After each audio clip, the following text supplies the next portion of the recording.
Entergy prepares for severe weather all year round.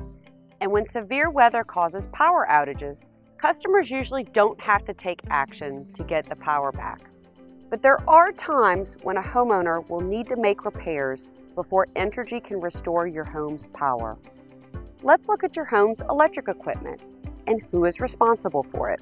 Entergy maintains the meter as well as the overhead service line that delivers power to your home.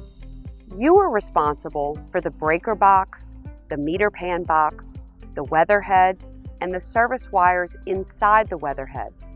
If any of your equipment is damaged, you are responsible for hiring a licensed electrician to repair the equipment before Entergy can restore power.